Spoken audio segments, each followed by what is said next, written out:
Okay, chat. Let's get this going. Hello, everybody. All right. I need to get something else up on my screen here. Things have moved around a little on me. Okay, we're going to go over here. Make sure that's good. Okay. All right, and chat is now actually visible, and so is YouTube chat. If anyone pops in on there, which I doubt because that's still so new. Okay. So how is everyone doing? Let's see here. Checking stream stuff. All the stuff is working good. I think we finally actually have stable stream to both YouTube and Twitch, which is nice. Okay. Whew.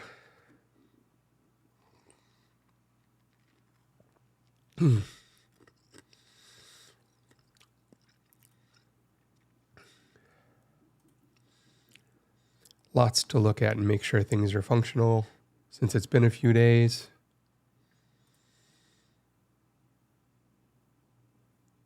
All right, how is it going? We'll give it a little bit for people to show up.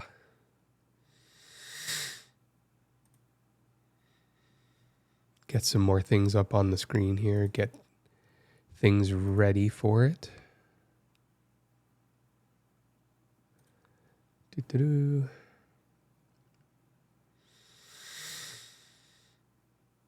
Nice. Just had a little small kind of snacky dinner to get things going so I could do the stream. I'll have something else to eat later to kind of make up for the size of it. It is indeed football time, and I am streaming. And that's just how it's going to be. You know? How is everyone? How your night's going?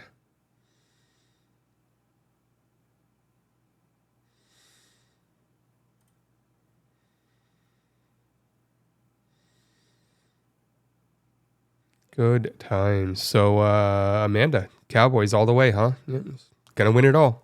It's beautiful. I know you're there with me.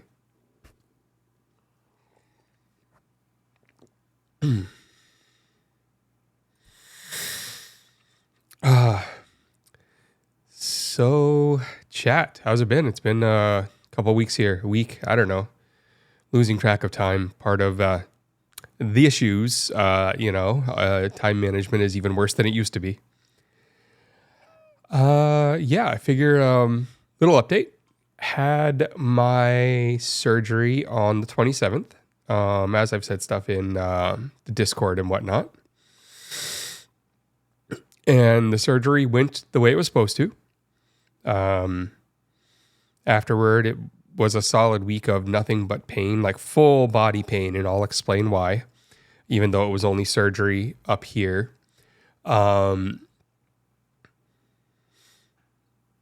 Afterward, I've kind of been going through recovery. I had my follow-up a few days ago, and they took out a bunch of metal and plastic tubing and scaffolding. Like the metal was all scaffolding holding the walls of my nostrils together because they made completely new nasal passages, and then they had to put the scaffolding that held them to their shape, and then they had to put a plastic tube inside of that scaffolding so there was an airway that they had created.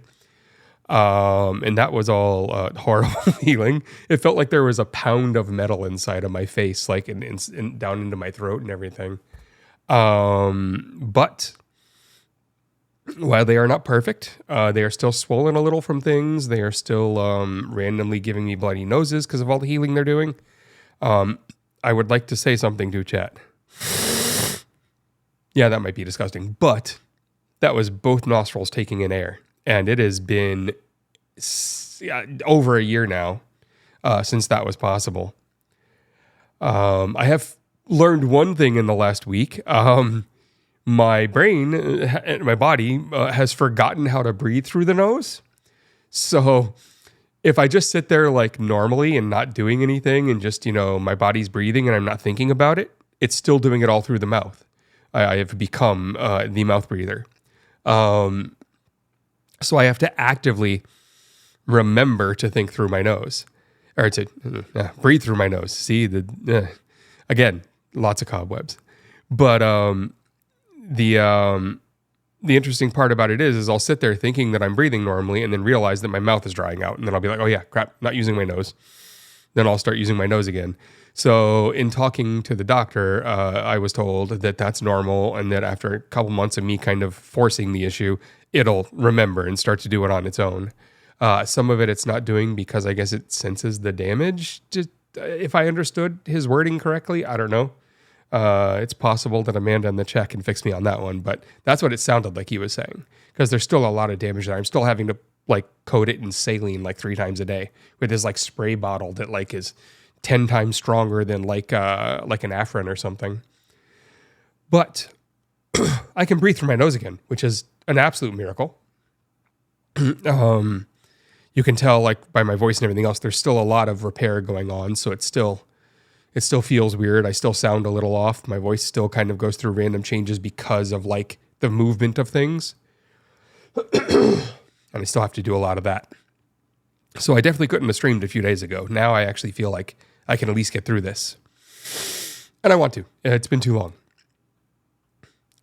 So that's kind of the update there. I've got another follow-up on the 10th, so I guess that's Wednesday, where he tells me it's healing perfectly and I'm on this great trip towards actually breathing normally again. And now for the fun bit. You all know that I'm very happy about the fact that I have been drug-free, alcohol-free my whole life. That the only times I've taken any meds stronger than a Tylenol is when it's been absolutely prescribed to me and I've had no real choice due to, the amount of pain I'm in or, it being part of the recovery. But anesthesia doesn't really work on me and there's not much hiding it, and it would kind of be bad of me to hide that because I wake up during surgery. And they don't like it when you do that. They jump. They really don't want you to jump. And so it's in my record. It's when they look at all my stuff. And so when I went to the hospital for this one, the anesthesiologist came over and said, so I'm reading that you wake up during surgery, but I noticed you don't have red hair. Ha ha. They love like wondering why I don't have red hair, yet I have this problem. Turns out it's a ginger problem. Like a lot of them have anesthesia just not working for them. So that sucks because I know what that's like and it sucks. He explained to me that they can't have me wake up during this surgery because it's right here and it's so much handwork right around my eyes that unless it's my hand, like you can see I'm not jumping right now because I'm doing it. If it's someone else's hand getting near my eyes, my body will just react. There's no amount of me being calm that's going to stop my body from at least moving a little. And if I move, even an itty bit while they are cutting a new hole with my blood problem, that's not a good idea. So he said, he's going to keep me under. And I said, okay, great. Thinking he was taking this as a challenge. When I woke up, boy, did I feel weird.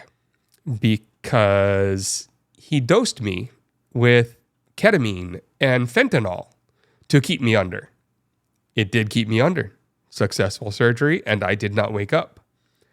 For about a week after that, being that, again, I don't take substances and I don't drink or anything else. My body was not happy with the dose that I got of fentanyl, it seems.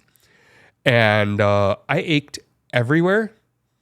Every muscle, every joint. And they said that's normal when you take as high a dose as they, had to give me there.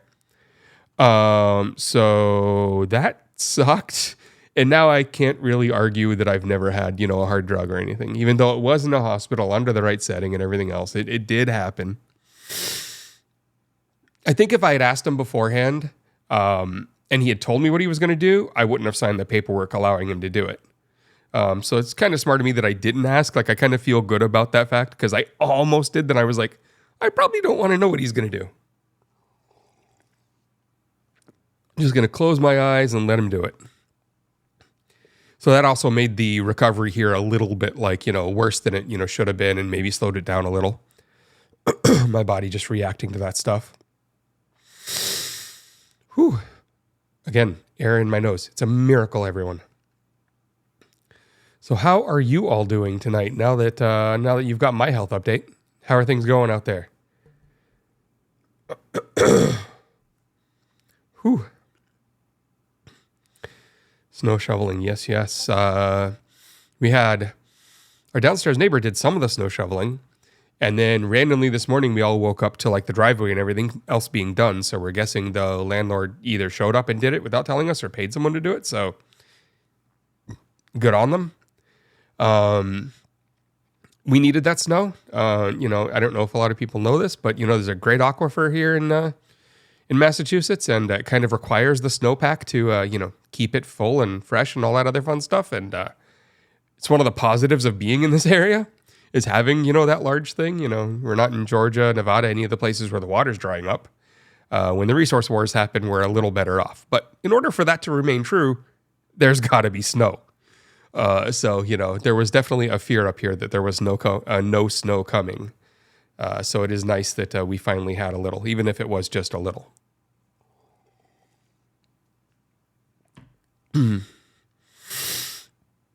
We have some fun things to talk about tonight. This is going to be not a super long string, not one of the Mac ones where we go for 3 or 4 hours, especially with my first one back from all the surgery and everything else. But I thought we could talk about some interesting shit that's happened.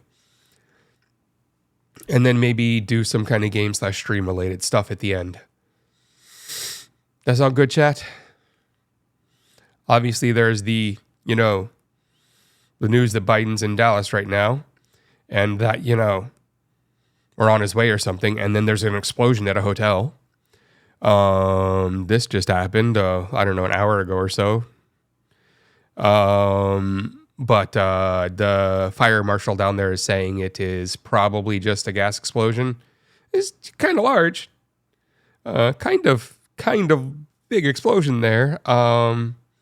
At this hotel, it's the Sandman's Signature Hotel, and there's still people walking around the front of the building and whatnot, even though it took that much like lower building structural damage.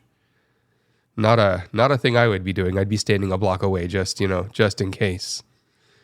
But it does look to be just gas right now because they can smell gas everywhere. Of course, he was quick to say, we smell gas, and so we think gas caused it, but the explosion itself could have caused the gas break, which then, means something else caused the explosion. But they think it's the gas, and it has that shape and that smell, so... I think there's a million conspiracy theories already going around online about it, and I'm not going to go into any of those. That just sounds stupid to me. Whew. So I don't know if you guys have been following, but about a month ago, I guess this came out, and I just wasn't, too deep in social media at that point. But A24, the movie producers, have a new movie coming out called Civil War. And it's about the upcoming second Civil War, as they call it, when all the MAGA and hard right, start civil war with the rest of us. And they have come up with this map that I'm going to put up on screen here. Maybe there we go. And this is what they think the split is going to be. Good old Second Republic of Texas, Republic of California. I think that should say People's Republic of California. And there's the Western Forces, the Florida Alliance. I was looking around online at people talking about this map, and the few things that were pointed out is people from Tennessee were saying, we would definitely join this alliance. We, however, would not allow it to be called the Florida Alliance. And then there were people talking about, South Carolina in the first one was kind of a double agent, maybe. Maybe they weren't, the best at being on one side or the other. They don't know that they believe that part of the map over here. And this part might be a little messier than it looks, but, in general, this kind of makes sense to me. Not that, of course, I'm an accelerationist or we want this. However, I do think this movie will be interesting. I do want to see what they do with it. And it's got Kirsten Dunst in it, and it's been a while since I've seen her like really star in something I wanted to see. So that is definitely an interesting map there. This, good old TikTok. So one of my shorts that I posted up on TikTok, yeah, and on YouTube. YouTube is fine. But the one that says, Republicans continue to lose in court as the lying liars they are. It takes a court to make them admit that Trump lost the election.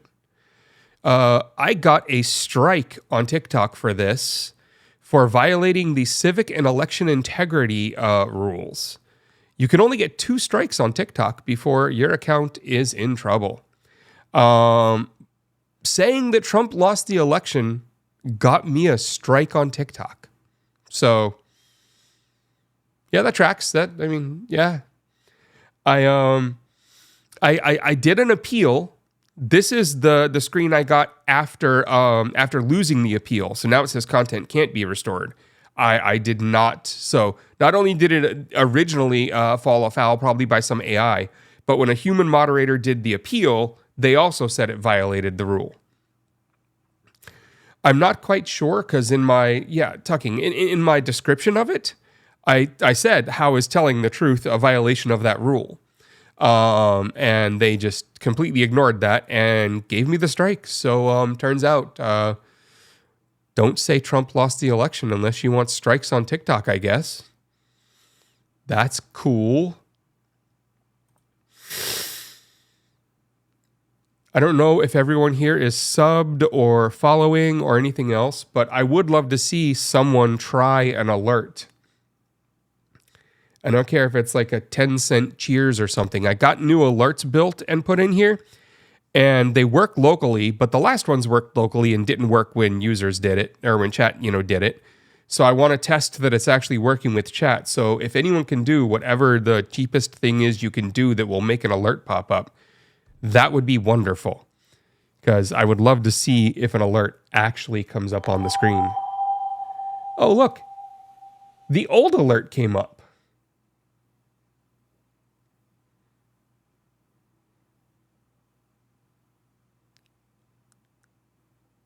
Huh. Well, thank you for that and that. Holy crap, tucking. Whoa. Okay. Oh, that's kind of weird.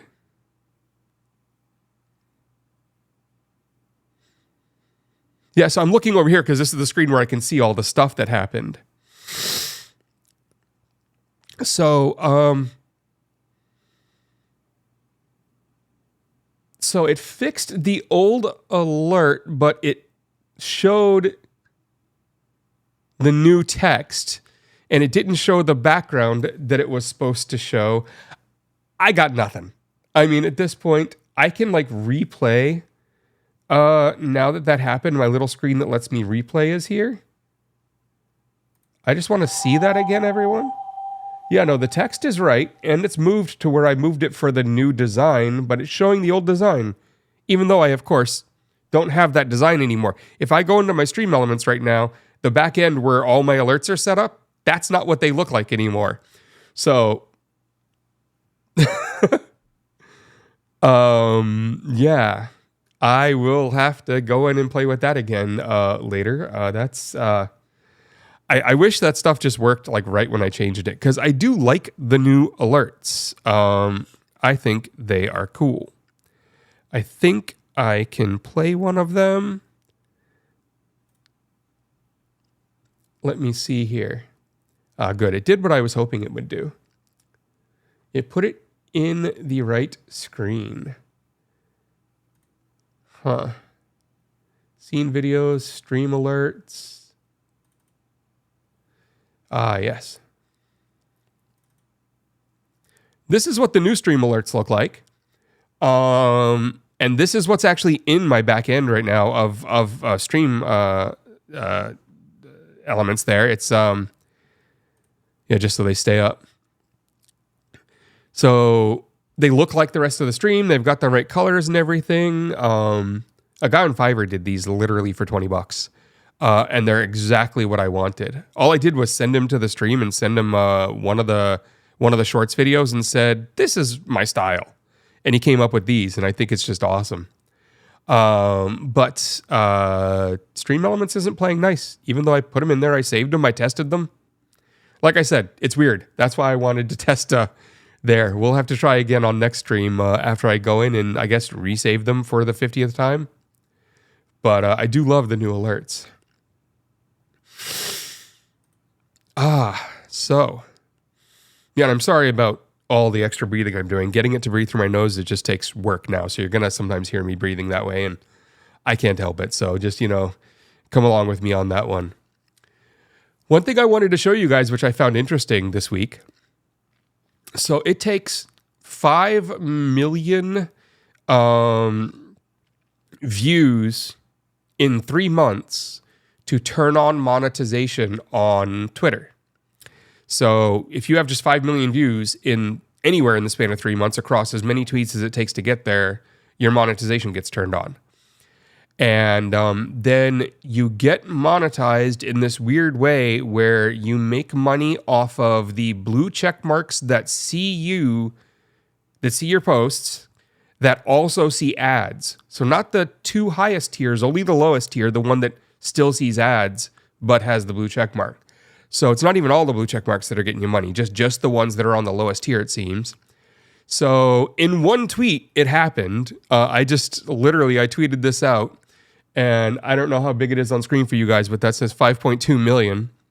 And so this tweet just kind of went nuts.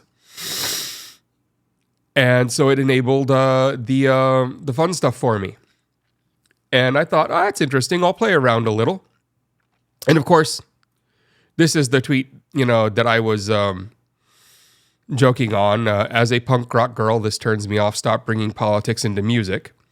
And it was about, of course, Green Day and Billy Joe Armstrong, changing the American Idiot, stuff to attack MAGA. So I said least punk rock thing ever said, right? It just went nuts. I loved it. But this 5.2 million happened. And so I decided, what else could I do to maybe drive in some traffic just to see if there's any value to this at all? And I tested the waters. What happens when you attack Alex Jones now that he's back on the platform?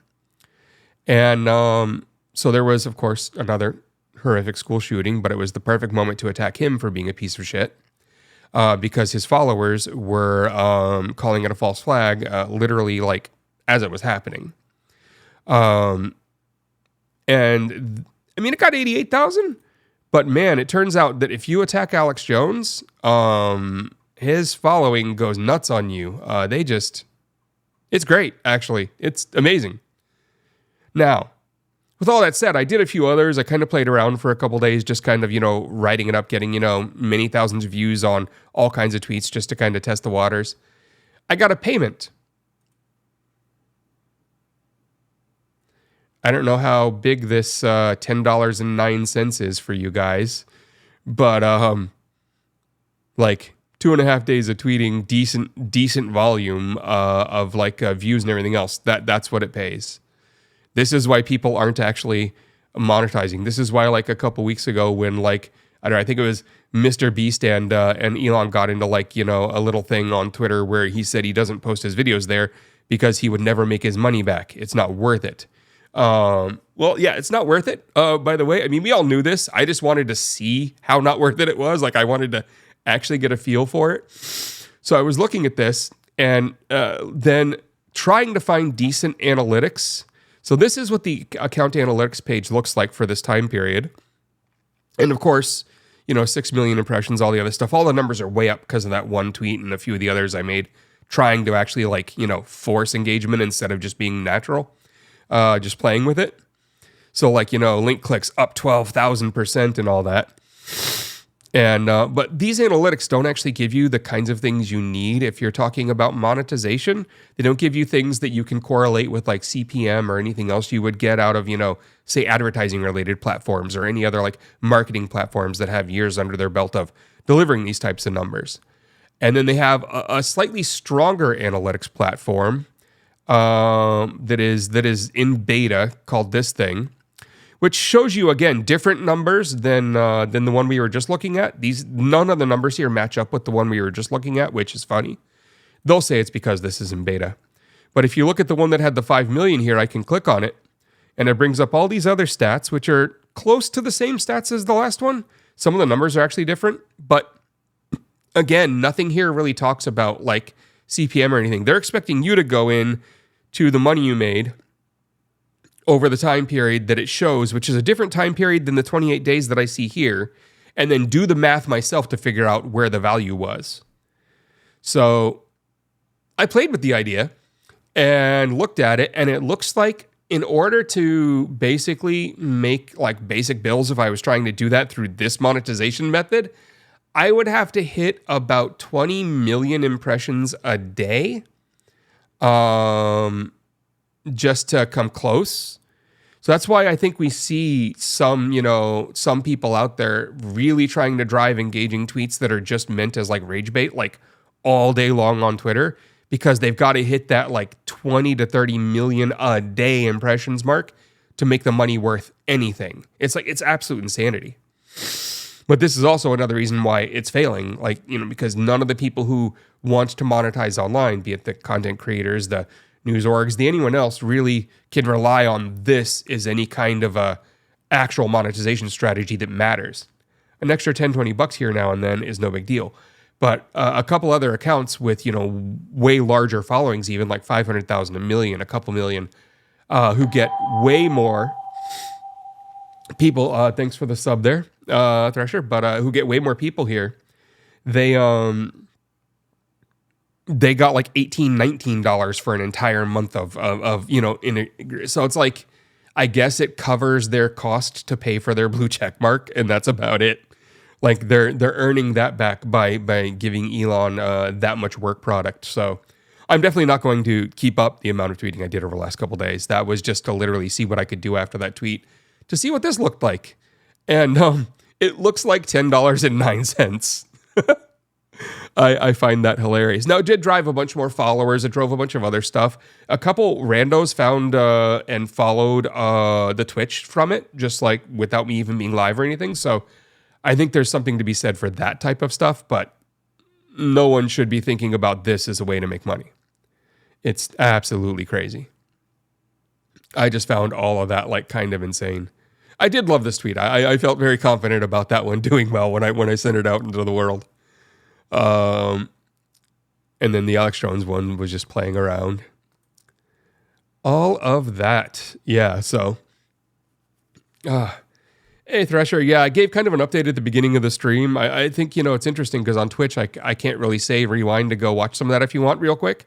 But if you were watching it on the YouTube stream, you could totally like go back and forward and all that and do that stuff.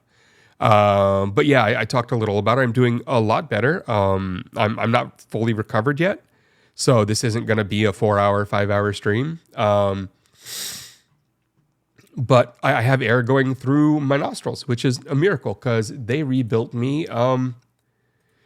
They rebuilt me 2 wonderful new nasal passages, and they're still swelled up a little. I'm still feeling a little of it, but I'm on the road to recovery. And I think it'll mean a lot to me in that when I'm finally breathing right through my nose and I'm actually healthy enough that it's also no longer that affecting my sleep, I'll get better sleep, which will help, just my cognition throughout the day, my memory. A lot of the effects of long COVID that I feel like on a daily basis are amplified by my breathing issues that I've had. They're not going to go away, but I do believe them to be very amplified by, the problems I've had.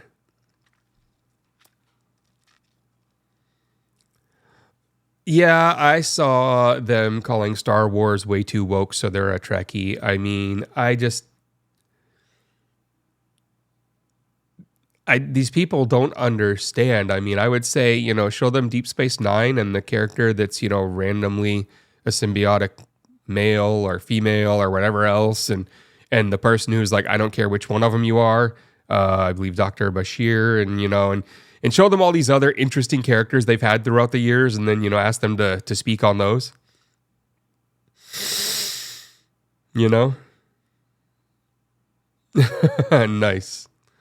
There's like I knew someone who could like speed do this thing, and I like have to struggle so hard to like do it. Yeah, exactly. And Riker not really caring at all. Riker just kind of being a lover. Um, it's definitely, they don't understand Star Trek or, they really don't understand anything Gene Roddenberry obviously stood for. Again, but they work for Fox News, so what do you expect? Obviously, they don't really understand anything. They do what they're told and read what's on the teleprompter.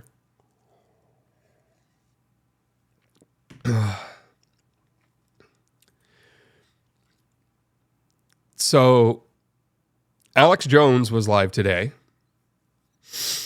and the only reason I bring that up, which I normally won't, is he was told during his live stream about the fact that Donald Trump had been named in the new documents, the newest documents, and the number of times he was named, and that it was, explicit, And so he says, quote, "I was given, during breaks, big national news that Trump's been implicated. Okay, and I can't speak unless I've had time to research it. So I'm going off the air soon." And then he quickly went off air to go research this stuff and then didn't come back on. So I want to know what he says about it tomorrow. Not because I normally want to know what he says, but it would be freaking hilarious if suddenly Alex Jones comes out and says, "Fuck Trump," just to see all the MAGA people who also love Alex Jones suddenly have that cognitive dissonance where they have to choose which one of the crazy people they want to follow. That's an internal kind of battle and struggle I do want to watch. And so I'm hoping that happens. That would be great. Oh.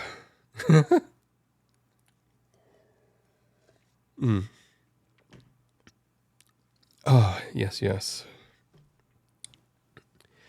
It is weird getting my setup all back together, kind of getting things where they were before. Oh, stretch it out a little here. All right, everyone. So that one's funny. This one was also hilarious because I don't know if people know. Well, what is this? But even at that, then their response beyond the foraging is, well, yeah, but all those flights only went to Palm Beach. Well, and yeah, there wasn't a freaking airport on his island that could land a plane that big, that none of them will be landing actually right on the island from that plane. Those logs would not show that, you idiots. And plus, they were, going to PBI because they were then going to Mar-a-Lago together. So nothing about what you've said, means anything. They're just utter idiots. So there's a firm called Mandiant, and they're a cybersecurity firm, and big and good enough that, they became a part of Google. And so Google's cybersecurity firm, Mandiant, here they are. Here they are in the middle of getting the takeover happen. Notice their name has already changed to Phantom. And then notice over here, the header and everything start changing to this Phantom, your friendly crypto wallet built for DeFi and NFTs. And then down here, you'll notice claim-phantom.com without the A's and the O's. This is a big fish trying to steal all your shit. So Google's cybersecurity team for your cloud had their Twitter account stolen and used for a crypto pump and dump scam. And I think that's hilarious, personally. Not even them, not even they can keep their account secure. That's fucking funny.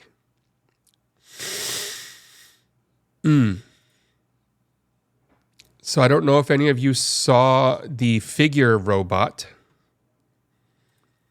I want to preface this with, now it's been 2 days, so now it's 19 months.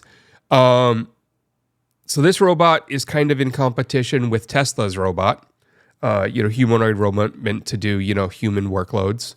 and to work and look and be shaped like us and have the motions of us. So factories, warehouses, homes, they don't have to be retrofitted for these things to work. They don't have to be augmented. These things can just fit in where a human was, right? So this video shows a robot that has 10 hours of training on like all of its motion, all of its control of its body, all that other fun stuff. And then watching some humans make coffee with a Keurig machine. And then it's asked to make coffee.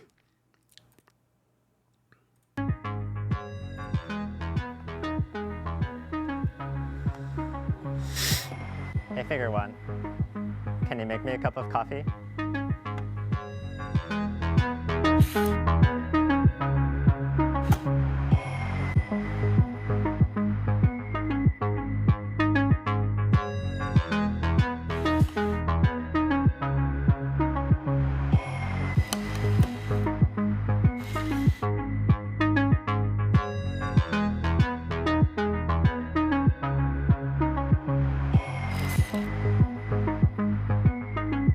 Notice where its hands, just notice where its hands are resting like way up like that.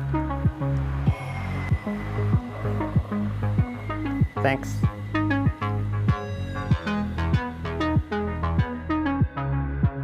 That young man there is the CEO.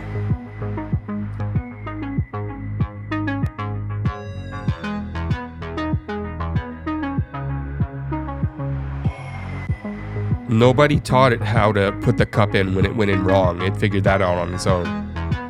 It learned not to close the lid until that was all the way down. So, now the Tesla bot is, not even this far along yet. A couple of the others like Boston Dynamics, sure, they can run and do things like that, but those are all very controlled, very scripted environments. The thing that makes this bot mind-blowing is twofold. One, all of the AI training is done on board. That kind of backpack-shaped, protrusion that it had was actually all the compute power it needed to run its full AI and to be trained in everything. So it can learn by itself without being plugged into anything. It doesn't have to be fed models from somewhere else. It can train itself. But two, this company just turned 19 months old. So they're 19 months away from we don't have an office to that robot looked like that already. They are moving at an amazing speed. That's kind of crazy. That is almost scary crazy. I know some people I've showed this to are definitely scared of the idea. But did you notice when it was done, his hands just kind of rested right here like this? Like they were just like up there? So my favorite response in the thread here, someone went and posted down here. Where was it? Did it get disappeared by like a ton of other posts already? Oh, come on. Where is it?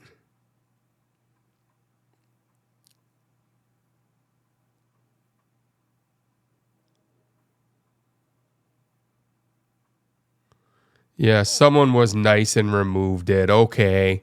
Well, in there, there's a scene from Talladega Nights where good old Ricky Bobby is doing a TV interview, and he's just standing there the whole time and going, I don't know what to do with my hands. And that was the first big response to this video. And I just love that GIF being their response to the thing. The CEO actually responded to that one saying, yeah, we could have put the hands somewhere better. That did look weird. But, I hope you feel better there, Thresher. Get some rest. Yeah, so this robot, I mean, this thing is kind of scary, right? Like, yeah, so this backpack here holds power and compute. And you can see the animation going on its face and everything. This thing's only 19 months. Obviously, it's resting on all of the papers done by tons of people in the field, all of the open research work, all the government research work that became open, all that fun stuff. But it's quite insane. Where will they be in 1 year with this bot? Because they said in a chat in another interview that the bot can also fold laundry already. It can clean a refrigerator is one of the things they want to show in another video. Which is interesting because it'll like open the fridge, get all the stuff out of it, do the cleaning, and get all the stuff back in the freezer before you care about how long it was out of the freezer. Like, you're going to keep the stuff out and some of it's not going to like that you kept it out that long. With this one cleaning your freezer, it's going to do it so fast that the ice cream hasn't melted yet.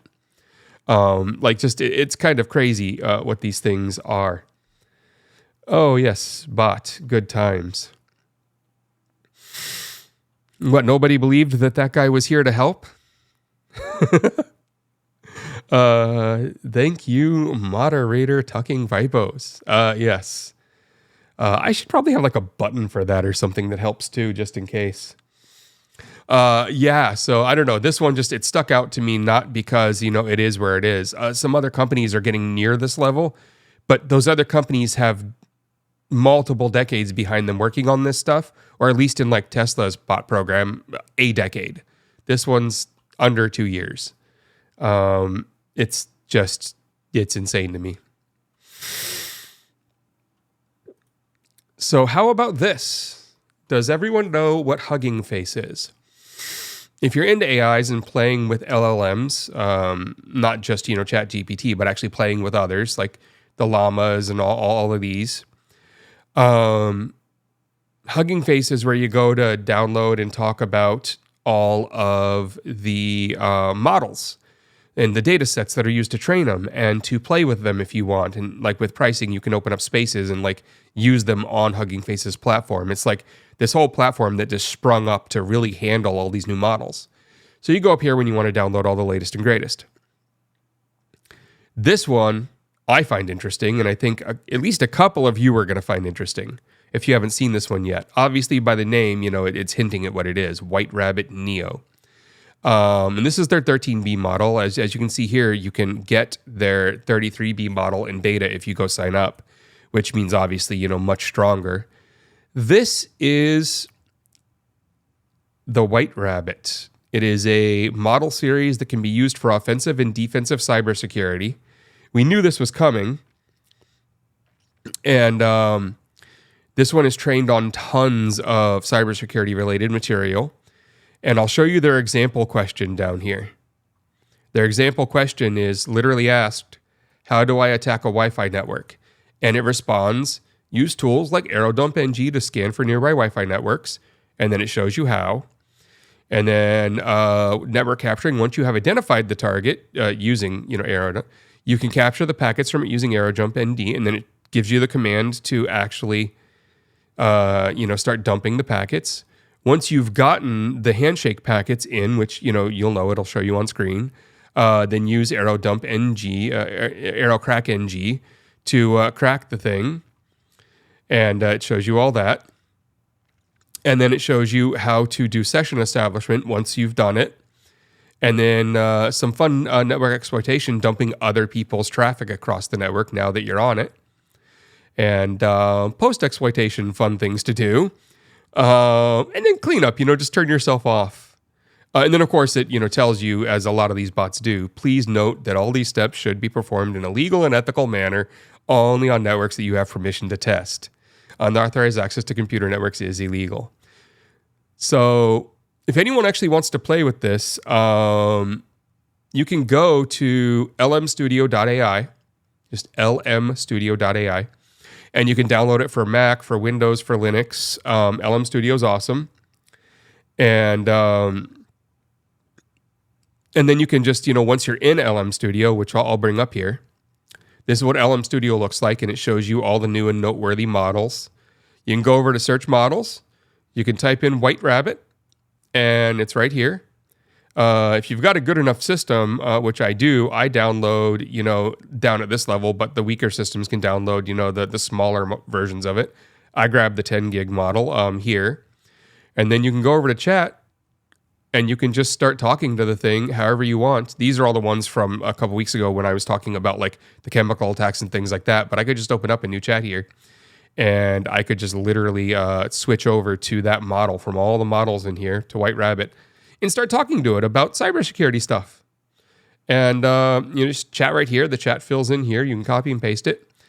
And the few things that I did talk to it about, it got really close to right, or right enough that I could have then Googled the command line if the command line failed, and I would have then known how to do the thing. So this is a really cool model.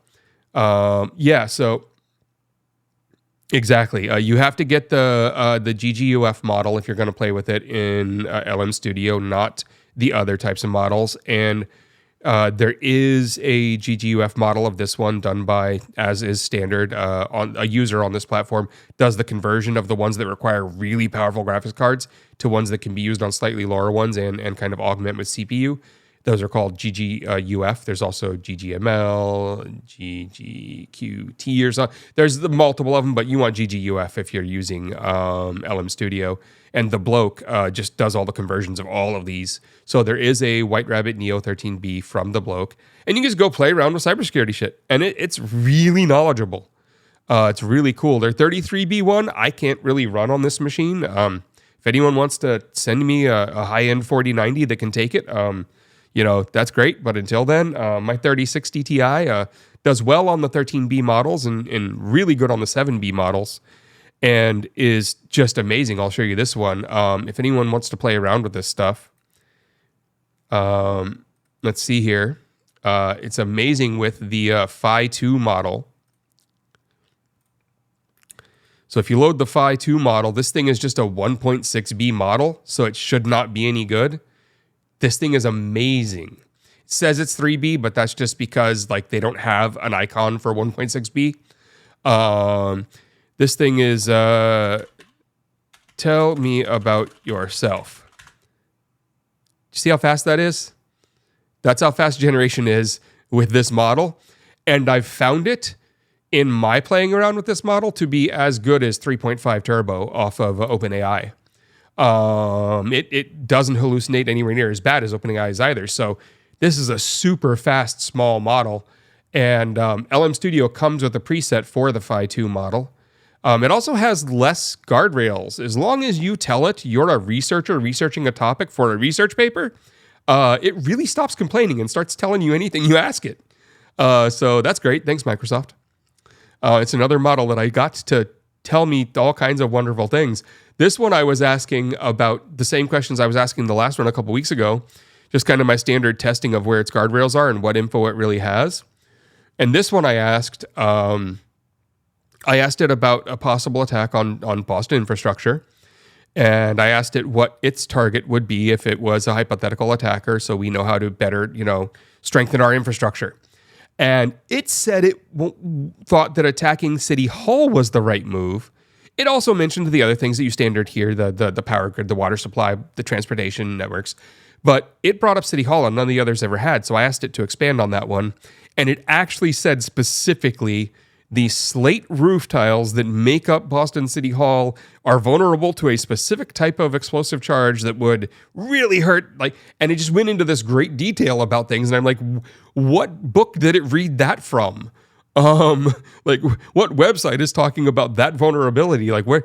And I went looking, and it was mostly right on how it said that building was constructed, what the roof was made up of, and what kind of extra damage it would cause to the buildings around, because a lot of their electrical and network wires and everything else go onto the roof of City Hall for some reason and then out to those buildings.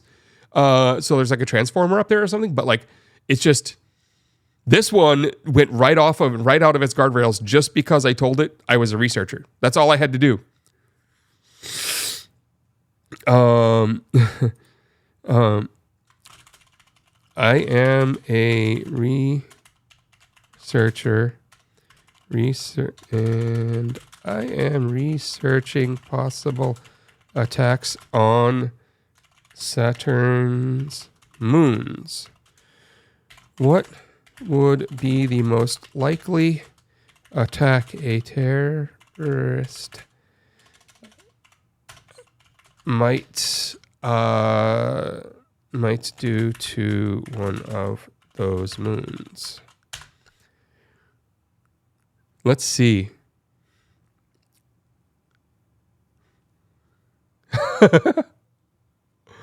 Okay. I don't know how good that text is, and zooming in the way this works is going to be a little tough, so I'm just going to read this. That is an interesting question, but unfortunately, there is no definitive answer to this question at present. However, there are several potential threats that terrorists could pose to these moons. For example, they could try to launch a missile or spacecraft carrying explosive, chemicals, or biological agents that could damage the moon's surface or atmosphere. Or they could use a satellite or drone with a laser or a radio pulse that would disrupt the moon's communication or navigation systems. It is important for us to be aware of these possibilities and prepare countermeasures if necessary. So I guess Saturn's moons have navigation systems and communication systems, according to Phi2, which is hilarious. That's definitely an out there question. If you ask it more like realistic questions, it starts to give you more realistic answers. Ooh. Where are we on all of that? Yeah, all the stream stuff is actually working right. That's cool. Nice. Yes. An Attack on Titan. So LM Studio is just so simple to use. These models are crazy. Obviously, OpenChat is the one I'm using when I want it to have zero guardrails and just like do bonkers shit. Phi2 is the one I'm talking to when I really want it to be quick about its answers. I want to just snappy, like let's converse. WhiteRabbit is, what I want to talk to when I want to talk to about a possible cyber attack. So like you could talk to it about, say, one of them brought up the idea of specifically the PLCs and the FOTs, the types of control hardware and whatnot that's inside of like transformer substations and whatnot, and dealing with controlling your power grid and everything. But that model only knew to mention those. It didn't know anything about them. So you can go over to WhiteRabbit and then ask, for possible attacks against those types of hardware and those specific systems and what operating systems they might be running and what, companies' software they might be running. And it's better at answering those questions. So if you mix like two or three of these together, you can really come up with some crazy shit. It's quite fun. If I want to do things like get programming help, there's a bunch of those. But I will tell you, even though it's slow, this one, Dolphin 2.7 Mixtral, man, is that thing a good programmer. Minor errors here and there in some of the code, but ones where if you run it and you read the error message, you go fix the one typo on one line or something like that is all I've run into. I asked it jokingly the other day to write me an entire Laravel application that was just a to-do list, but still write the entire application that works with these specific technologies. So I said Alpine JavaScript, Tailwind CSS, Livewire for the kind of React-like functionality, because I hate React, and using MySQL for the database. Don't use like static structures like lists or anything or arrays. Use actual database. And in that one command, it spit out every command I needed to run to install Laravel. Well, first to install Composer, then Laravel, then all the add-on tools I would want to run to make my Laravel a better install, and then to set up my new project, and then it pasted in all the code for all of the files I would need. And in the end, it had like 2 typos in 2 of the like 50 files it made for me. Almost the entire app was done in just one go from that one question. It was insane. So Dolphin is a really good programmer. And it's actually best at Python, but it's good at all the others, C, C++, PHP, even like Rust and Ruby. So you could definitely have some fun with LM Studio. And LM Studio is free, and so are all these models. So that is kind of awesome. That little screen that accidentally came up, that is a whole nother thing. A lot of my long COVID symptoms are showing up as brain fog in moments where I really wish I wasn't having it. And sometimes a lack of an ability to connect two things that really should be connected, like, 2 ideas that I'm trying to figure out. I'm programming and I need to solve this one programming problem that I've solved a million times in the past, but I can no longer recall it. Like, it doesn't come up in my head as the solution to the problem when I know it's damn well in there. I get past it, but it takes a little bit. And it really slows me down. It gets frustrating. It kind of piles on, especially when I'm having any kind of a bout of like imposter syndrome, which a lot of us have. It really piles on top of that because it's like you have the imposter system, which, syndrome, which you're used to ignoring because obviously it's lying. It's your brain saying bad things. But then when you have imposter syndrome while your brain's actually having cognitive troubles, well, then you're like, well, maybe it's right, So dealing with all of that has been interesting. But the biggest issue has been long-term memory and taking short-term memory and making it long-term memory. So one of the major effects I'm having is a lot of my short-term memory with my breathing problems affecting my sleeping and then the long COVID, it adds up to in the middle of the night when your brain's trying to actually write long-term memory, especially like during REM sleep and all that fun stuff. It's not choosing to write the things that are important. It's random shit that I don't need to remember. It's letting me forget shit that I thought today, I should remember that tomorrow. And I didn't write down. I don't remember that I even thought that I needed to remember a thing tomorrow. I just wake up the next morning not remembering that thing. So what I figured out is I need a technical solution to replace this. And so I went looking around, and what I came upon was this, Obsidian. Obsidian is open, it's free, it's on every platform, it's on Mac, Windows, Linux, Android, iOS. It's got a sync that is pretty cheap, and that's how they kind of make their money to cover development. It is a local file storage based on markdown files, so all of my notes and everything, even the stuff that is making this table, is all just local markdown.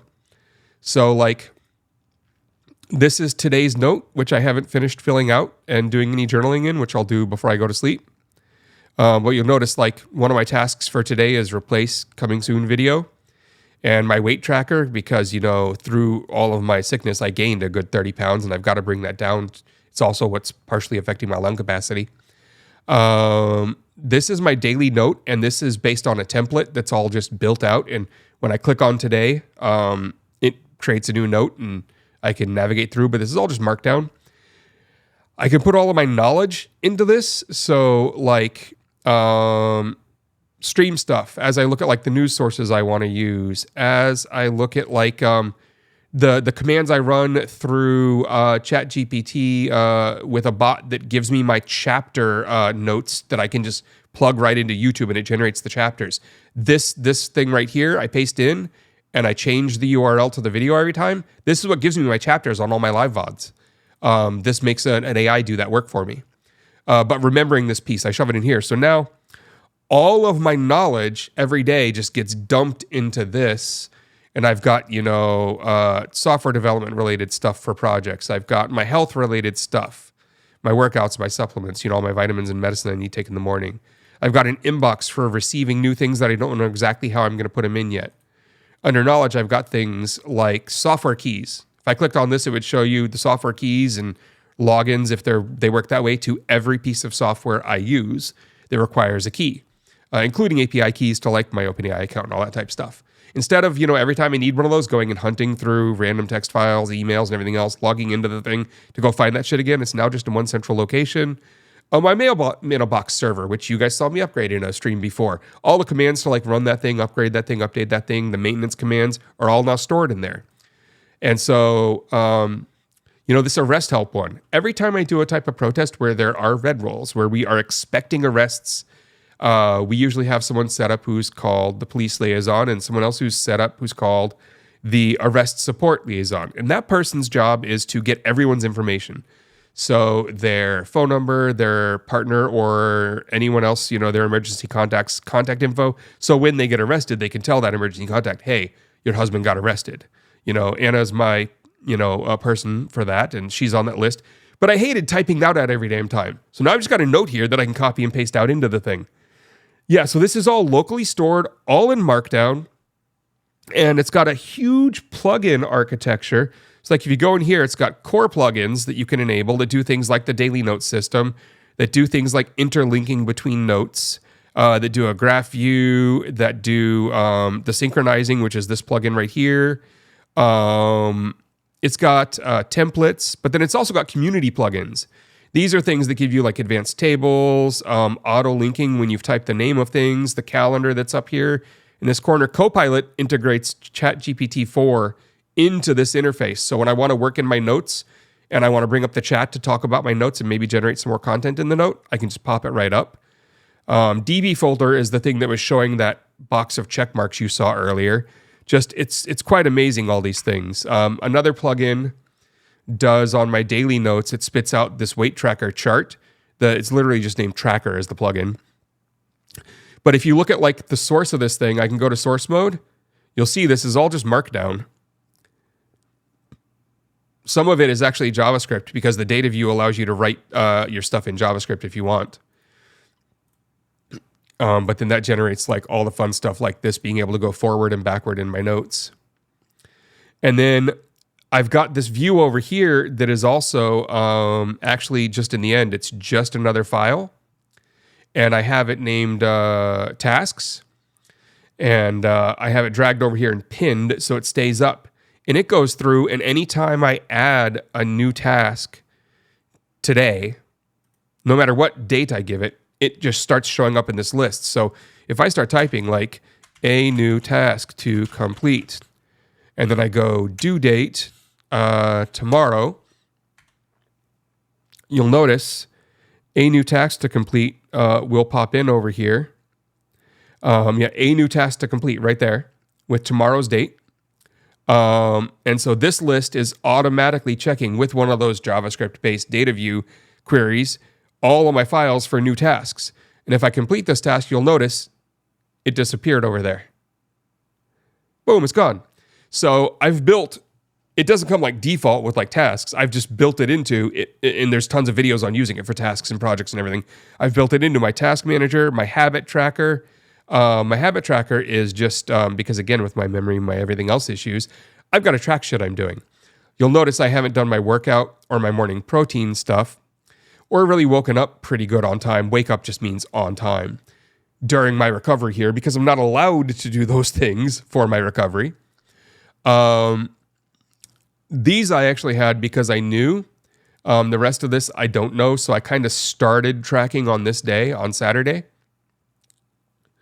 And I'm going forward kind of doing things. This was another day where I was in the damn hospital most of the day doing things for my follow-up. But yeah, this is all local files. So if you don't want to pay them for their own sync service, which I think is fair to pay them because this thing is freaking awesome, you can also just like, it's just local files. The whole vault is just local files. And they're just Markdown. So you could throw them into an iCloud folder and then have that on all your Macs as your vault. It'll actually synchronize it just fine. You could use SyncThing, rsync, literally anything you want to use to actually synchronize. Tons of people use Dropbox or Google Drive to do it, or Nextcloud. If you want your own hosted one to keep it up to sync. I just think it's easier to have it built in, so I'm using their built-in one.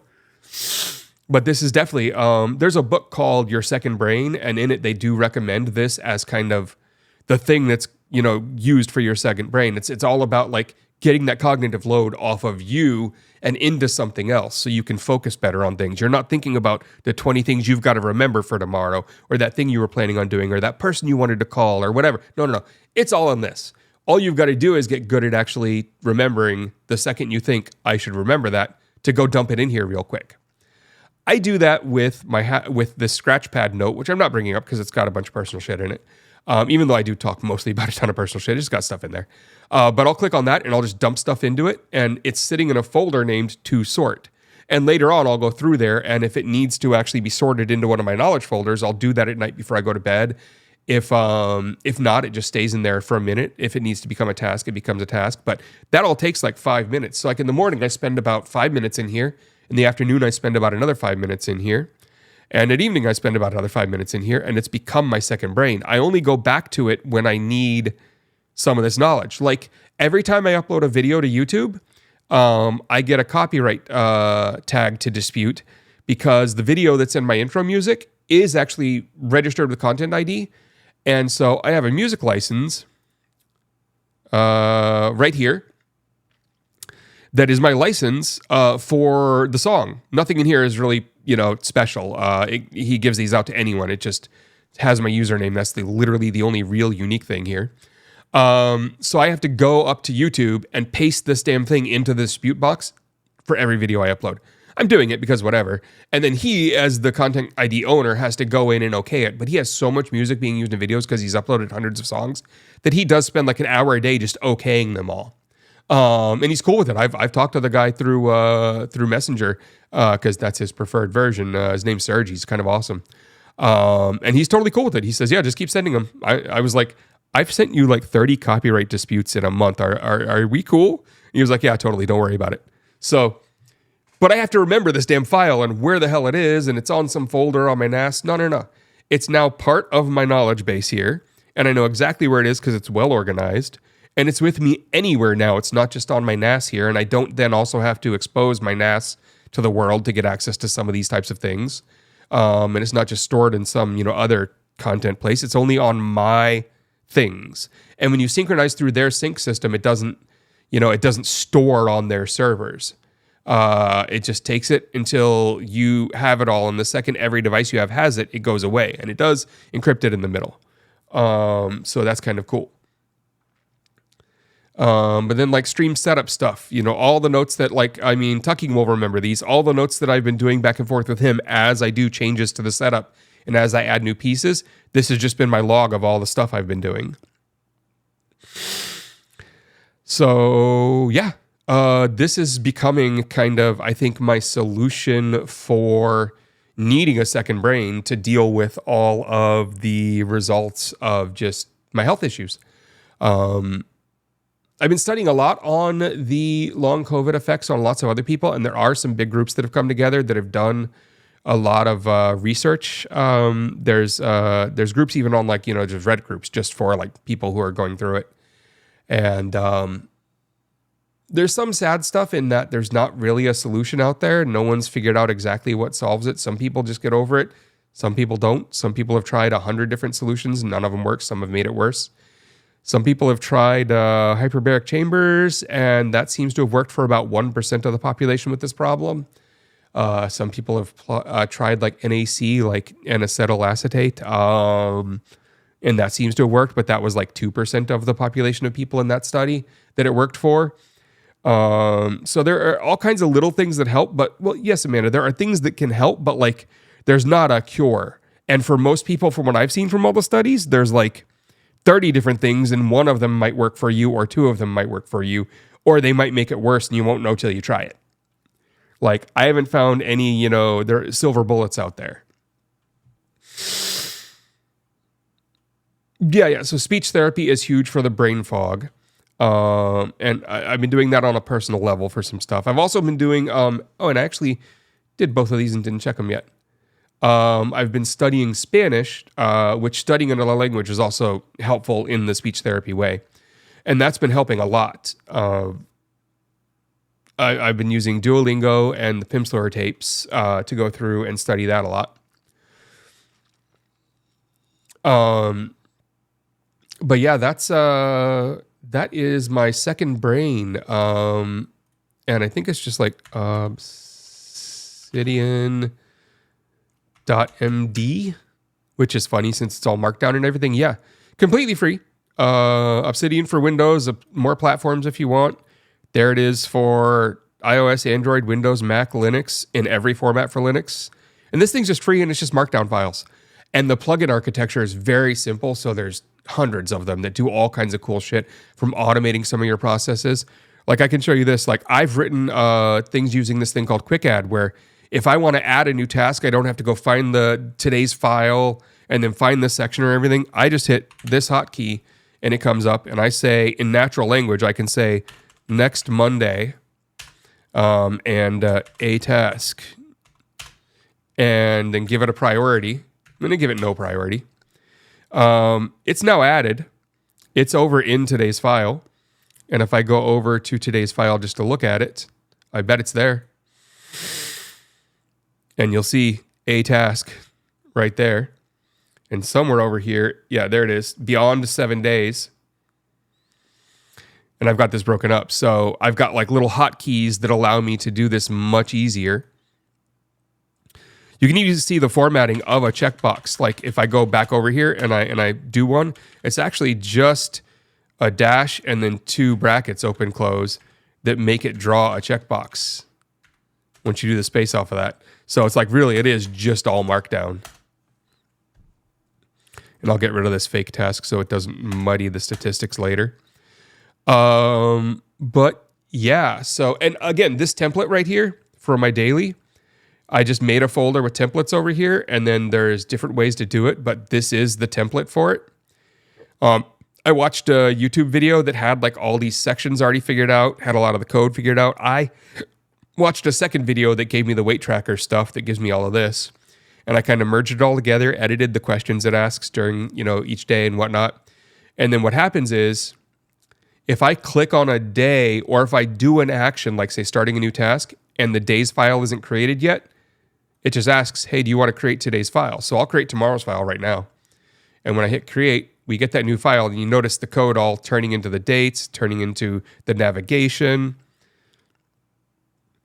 The weight tracker is really cool because these things have properties. So I wonder if I can turn on properties from here. I don't think I can actually.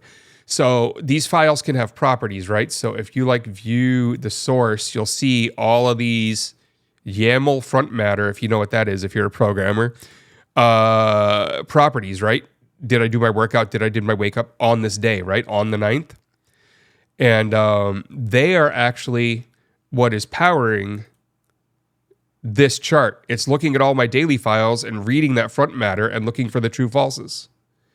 And I can fill that out if I'm on my daily here. This little purple button here, I can click on it and it pops up this where I can just fill that out without having to edit it. It's like when I want to add my date or my weight for today, I just go in here and do this and hit OK and then close out. And that's how I edit it. So I kind of developed an interface using a tool called Metadata Menu, which is another plugin for this. So it's just like, it's so malleable that you can come in here and develop your second brain. Like you can make it work the way you want to work. None of this stuff is hard coded, and there's 100, 1,000 videos of people showing, here's how I made mine. There's also a ton of like people out there who have just made like, this is called, as you can see, main vault. This is called a vault. It's just a folder. There are tons of people who have just made like a default vault that has good templates, good folder structure, good trackers and all that type stuff. And then they've just zipped up the file and said, here's my video describing my vault and here's the download. You've got a great starter vault. You don't have to do all the work. You can also add buttons and things. So like these blue buttons I actually added, they pop up the new task thing. If I wanted to actually talk to the chatbot right here, this right here is actually hello GPT. This is actually talking to OpenAI through the GPT-4 Turbo on the API endpoint, and it's built right in, and I can just hit the copy button and copy that response and bring it over. So literally, like, just built right in. And I can, of course, close that. Right? So with my, of course, undiagnosed, but ADHD, as everyone can very apparently see, and then long COVID, and then all my health issues, like you just start to add it all up, and I'm like, I need this. And I really do think of this as a partial solution for ADHD if you have the kind of brain that can at least let you keep up with it. This is one of those where I think this solves a major one of, it's called Obsidian. Totally free for every platform. But I think the thing that's important about this to me is with the type of ADHD I have, I always think there's a tool that's going to fix it. This is another one of those cases, right? Every year I find the new tool that is the tool. It's the one that solves everything. It's going to finally fix my ADHD for me, right? I mean, we all go through that. We all choose the new one. We've switched from Todoist to Microsoft To-Do List to Monday.com to 50 others, right? We never keep up with them. We always forget to start filling them out. After a week of not doing it, we feel bad, then we never load the app again. However, this kind of solves that problem in one specific way. What this solves is, well, you might not have done that, Amanda, but go talk to people with ADHD and you'll find that a large percentage of the crowd has tried to fight the fight by literally switching to new tools every year. possibly every 6 months with the amount of tools that are out there these days. As you know, I'm sure you've talked to more than enough people. I wasn't like meaning to talk down to you there. But you know, like, you know, that's the thing, right? But like, here's the cool thing about Obsidian. Instead of having to switch tools, because it's so malleable, because it's so programmable if you choose to. And by the way, you don't have to. You do not have to be a programmer to use this damn thing. It works fine out of the box. You just can. When that moment happens, when I finally stop doing the thing or I think it's not really working for me anymore, I can spend a day or so procrastinating on the things I'm supposed to be doing, which is what, again, we do. It's one of our wonderful traits. But my procrastination can be, instead of switching to a new tool, editing this one into the new tool I want. So all my data still stays in here. It's all still formatted in these files. It's all still like in the same place, in the same format. It's just my access to it, maybe through my daily notes. Maybe I add a weekly journal setup. Maybe I change how this works with more charts and graphs if I want. But like, this thing allows me to, I think, solve my second brain problem, which I desperately need due to, again, the ADHD, the long COVID, the health issues. You put it all together and just, I need somewhere to be dumping my thoughts all day to make sure that I hold on to them and can recall them. Also, like most assistant style software or even helpful search software, it does have a command palette. So you hit Control P and this comes up and you can just start typing the name of a file and hit enter to open it, or you can type a name on one of these commands. Like one of my commands is new task, right? So like I could just type it here and be all keyboard instead of on, you know, the things. And then when I hit enter, it runs that new task that I showed you. So research paper, Amanda, most of the users of this are people doing research work, and they've built pipelines that go from tools like Readwise, like Zotero, like everything else, and take all your notes, even from like Kindle when you've done highlights at whatnot, and bring all your notes and all the highlights about the book into notes in here, and then correlate them all with links between the notes and everything, and let you do kind of Zettelkelten, kind of like the old box card system. They let you do all of that, and so there's tons of videos about using this as your place to do research. And the way they build out their vaults and their system for ingesting the data that you're creating, and the way that it builds the links between your stuff kind of automatically for you as you formulate ideas and formulate highlights. By the end, you've really just got to take all the data that you've already created and kind of build one major note out of all your existing notes that are already kind of ordered for you and cross-linked.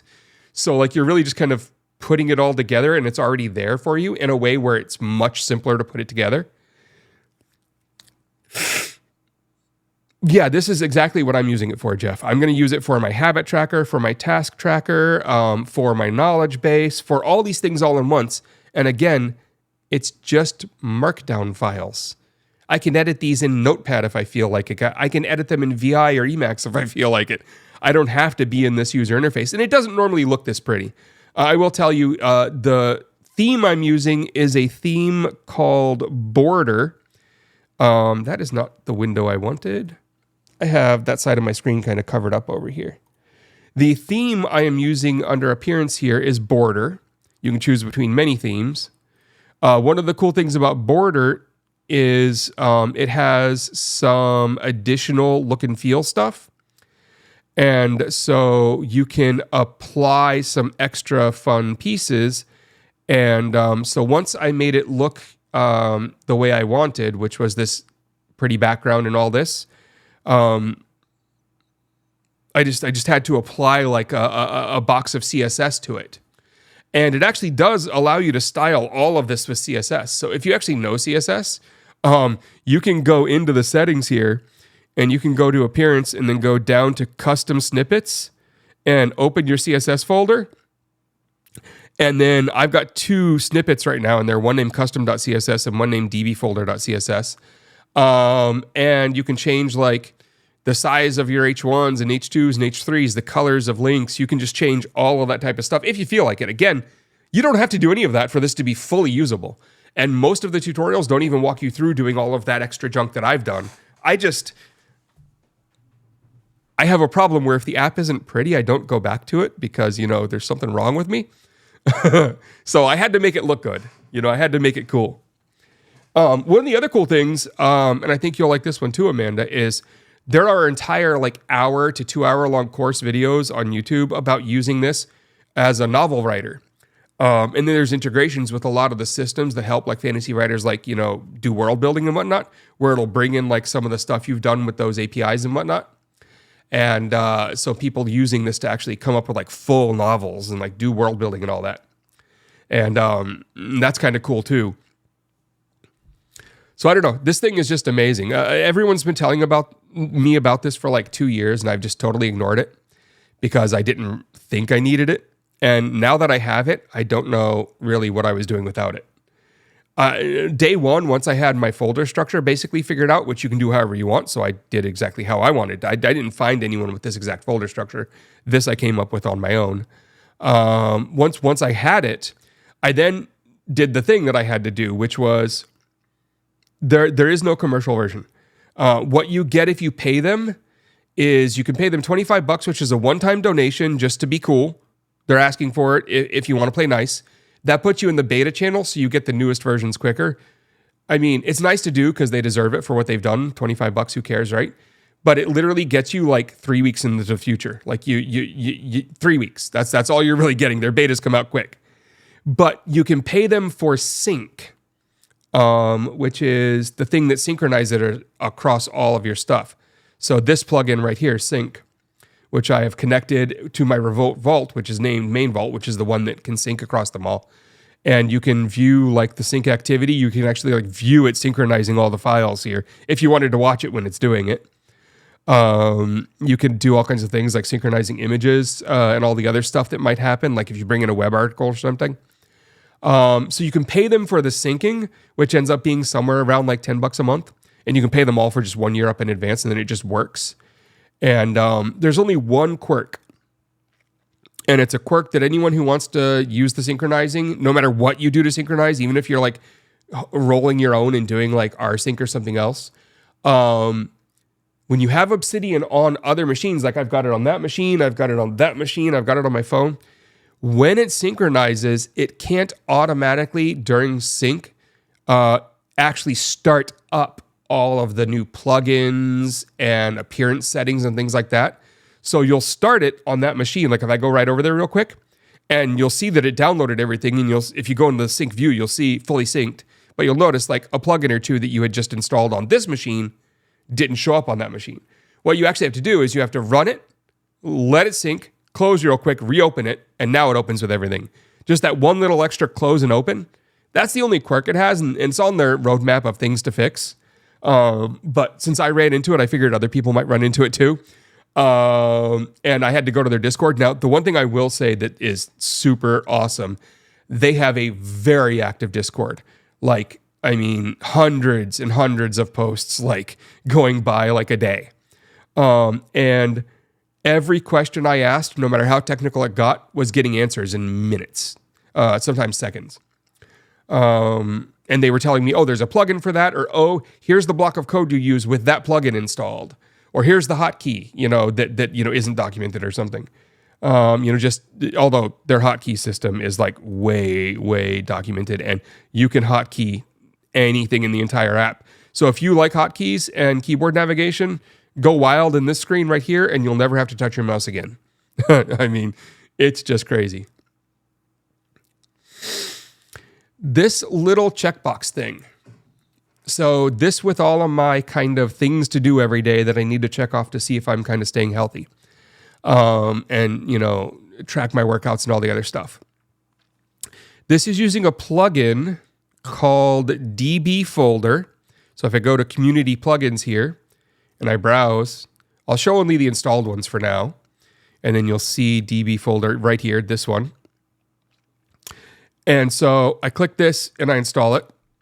And then I go over here and in my daily notes, right click and say new database folder.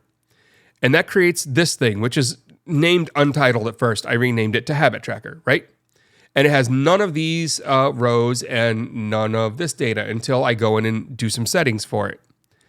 So I can go in and do some settings for this thing specifically. And I think there is a specific button for that. Not that button. I actually edited this a week ago and haven't come back to it. Oh yeah, so it's about editing the file class. That's right. File class daily. Do the thing that I told you to do. It's thinking, it seems. I just heard the GPU spin up. So this gives you kind of another checkbox view, but you saw how slow that was. I don't like using this view because of that. That's why I have the other one. But this one lets you build out your fields. So wake up, morning vitamins, workout proteins. Very simple. Literally click here, name the field, choose what type of field it is, input, select, multi, checkbox, with a Boolean, a number, whatever. Very, very simple to throw them together. And then you have all your fields here, right? And then on the file class settings, I've just said anything that has a tag of daily notes, you're applied to. So map with tag name daily notes. And you'll notice on my daily notes template, if we view the source, I have a tag of daily notes. So every time I click on this to create a new daily note, on today, I'm going to click on today's date and it's going to spit out my daily notes. So we've got today's note right here. It gave it that tag. So if I view the source, you can see all this extra stuff. It's got the tag. And with that tag, the DB folder knew I'm supposed to interpret this file. And you saw also in the source DB folder, of course, then added all of its fields for today. And so it's all just in that front YAML matter. It's just kind of built in there. Now, you don't have to have all that stuff hidden in this view. There's a pretty properties view, but it takes up like that much of the damn screen for me. So I have it hidden. And instead, I edit them, not editing the YAML. The file class button gives you this little purple box next to anything it's doing, and you can click on it, and it does this pop-up, and you can edit them this way. So you can totally do all your editing of your values here. And then if you want to look at this is kind of cool. I keep things that are kind of unrelated to me ever viewing them again in this folder. They're things where I need to have them around, but they're more operational. So like tasks, this view right here is what's actually over in the right-hand bar. And it's this little query of the tasks plugin where I say, not done, tags do not include a checklist, sort by priority, due, scheduled, then starts. So it's sorted in that order. And then group by, and this big, giant, ugly group by with a bunch of ternaries, which is the ugliest thing I've ever seen in my life. And then give me due today, upcoming, and beyond 7 days. And then when I actually open the page up normally and have it in regular view instead of source view like that, this is what it looks like. And you can just click and drag any of these around and drop them anywhere. So I just dropped it there and then right-clicked and pinned it. And you can see it's got the little pin icon. I don't know if it's big enough on my thing. And so now my tasks are always there when I start this up. And that's just freeform. I can go edit that query to make the tasks kind of show up the way I want them to. And it's only doing the not done ones. So if I click one of these to go away, it'll just disappear. If I have tasks that really I don't want on the daily, like I don't want or need the knowledge to remember that this is the day I added that task, it doesn't need to show up on my daily one, which is where I normally place them. Like in here, like I know Monday I added this one task today, even though it's got that end date. This is the day it came in. Because I can look over here and you'll see like the date right there is a file that's a link to this. So it kind of helps me keep track of like when I created the thing too. But if it's not one of those where I need to know, I just have this random tasks file that I shove random tasks into that are just going to show up over here and be categorized and still work the same because it'll find tasks in any file there's a checkbox. If there's a checkbox, it's going over there. So random tasks is where I throw like just junk tasks that just I really don't think I need to keep around or I need to have any more data on. I need to go empty the dishwasher. I might throw a random task in there so it's just on the side of the screen just bothering me. Then I've got my scratch pad. This right here is a section that's called bookmarks that, again, you can click and drag anywhere you want. And then on my habit tracker down here and on my random tasks and on my scratch pad, which is kind of my incoming inbox, I have them bookmarked so they're always at the top of my screen. And the bookmarks were over here on this side where all these extra things like your list of tags and other things are.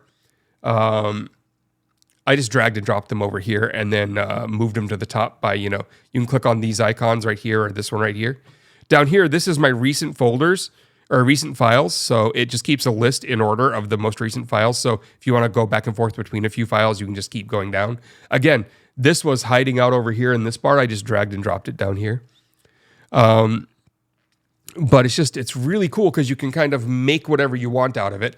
And you can slowly over time, you can play with it, especially if you happen to be a programmer. Because let's say you really want to change some structural stuff, then you're going to want to probably change it in your templates and then go back and edit all your past templates. And you'll probably want to write like a bash script or something to go through and do that, to make the modifications for you.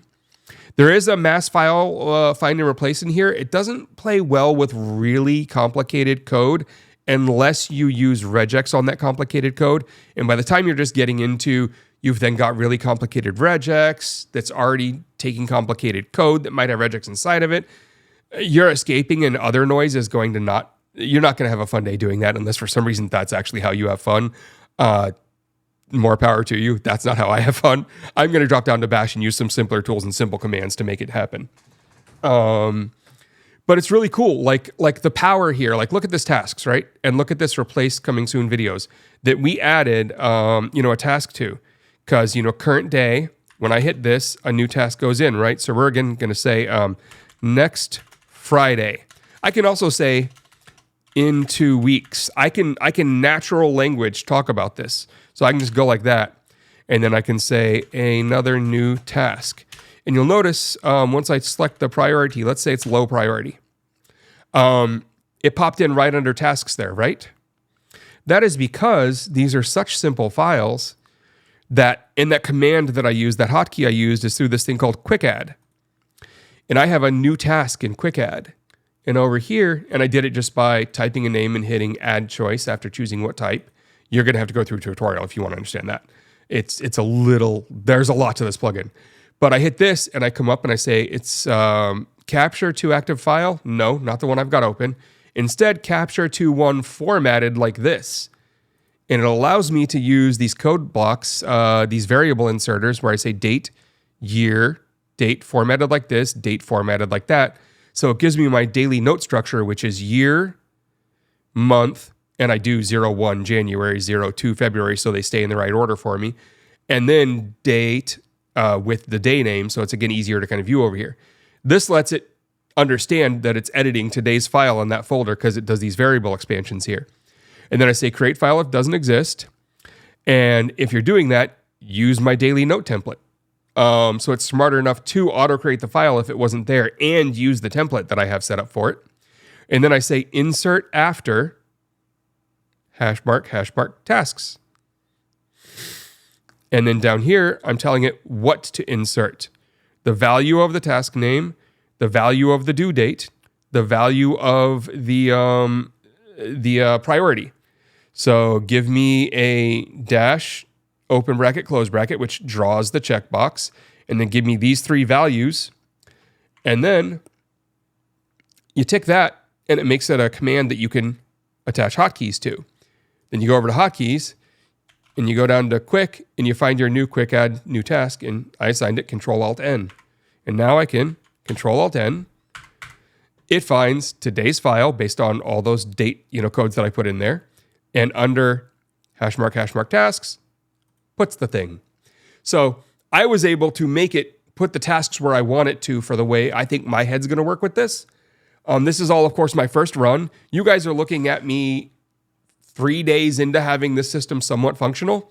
So, this will change over time. And if I come up with any new insights, new plugins, new ways I track things, I'll talk about it if people want to hear about that stuff, because I'm going to be, using this every day.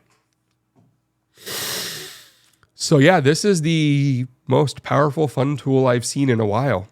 And again, what's really cool is its plugin stuff all actually works on all platforms. So like that quick add plugin is on my Mac, it's on my Windows, it's on that Mac, it's on iOS.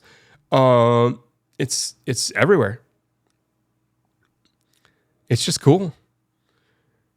Yeah, Jeff, Amanda, yeah, I mean, this thing's just awesome. I love this tool.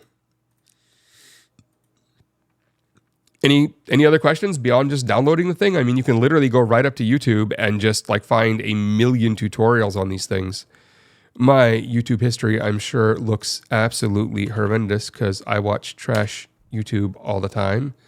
But we can hop up and go through history here real quick and type in Obsidian.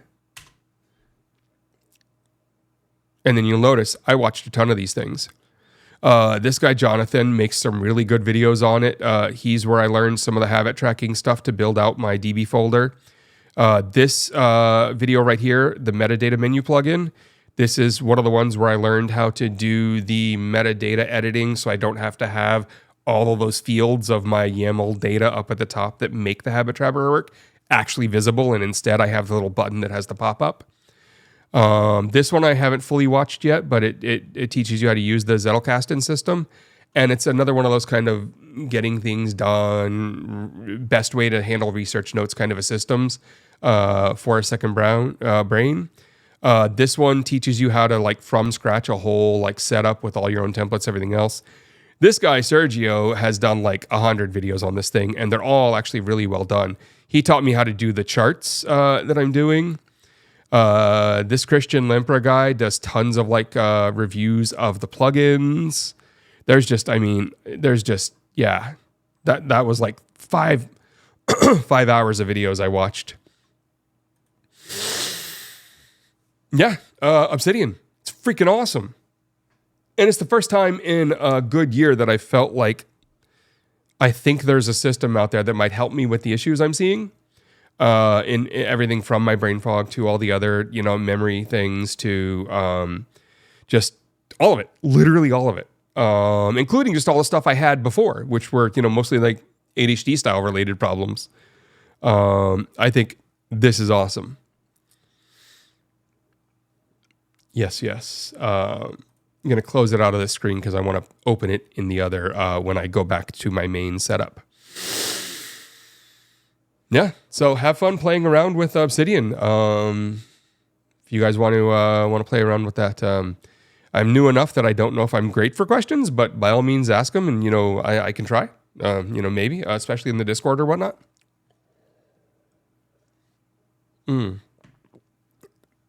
Where are we at this point? Oh wow, we're almost at 2 hours. So let's see. I showed you Obsidian.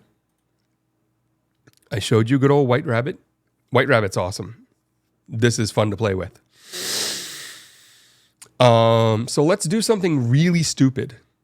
The streamer awards are coming up, and you can go up to thestreamerawards.com, and you can, at thestreamerawards.com, nominate all your favorite streamers.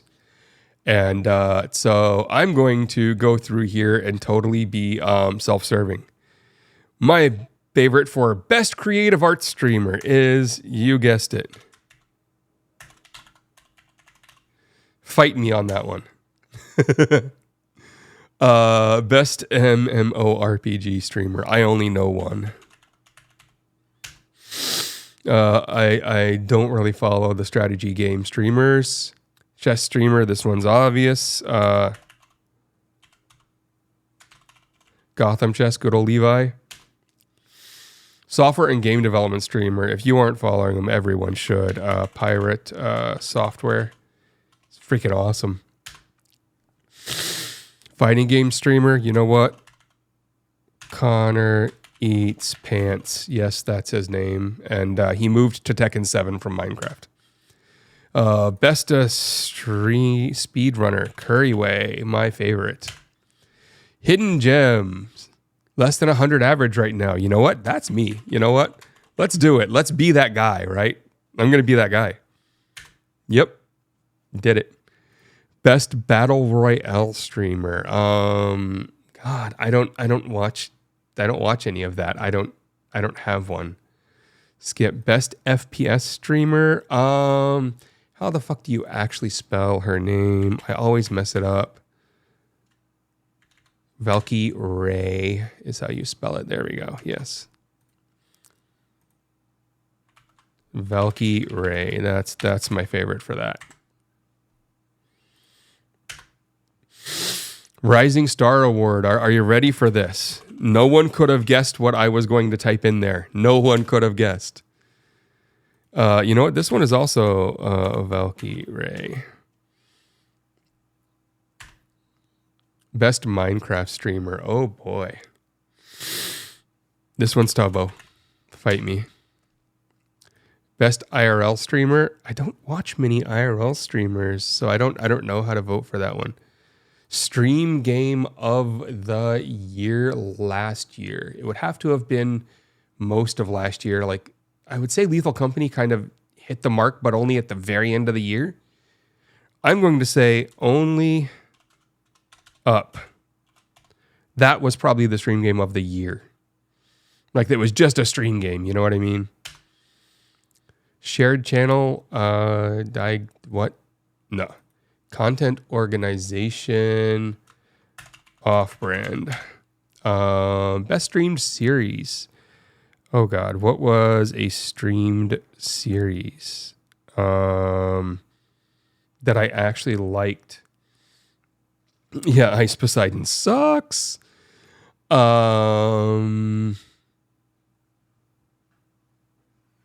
What's the streamed series where they are like doing tag but across like international borders and like all over the world?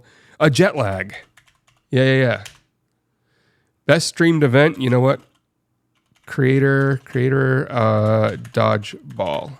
I liked watching them beat each other up like that. International streamer. I mean, there's a correct answer and then there's everything else. I'm just going to go with the correct answer. I buy. I mean, during 2023, he had 2 streams that had over 2 million live viewers. Like, I mean, how does anyone compete with that shit?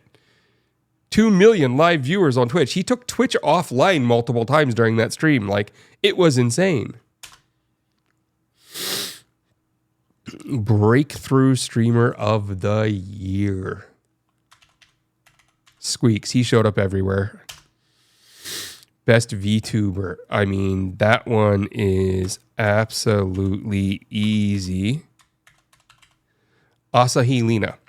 This is the VTuber who is the graphics/GPU guru in the Asahi Linux. Linux for the M series Apple Silicon chips. This is the person doing all the GPU breakthroughs from the fact that we had no code to go on and is just crushing it. Best just chatting streamer. Ludwig, gonna go with it.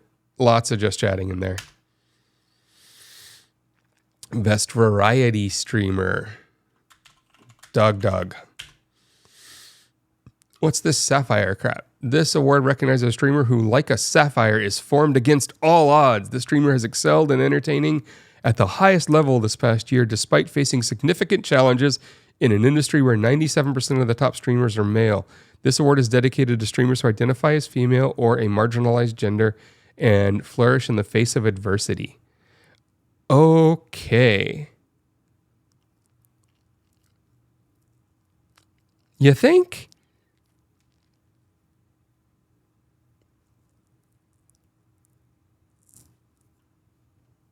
What's the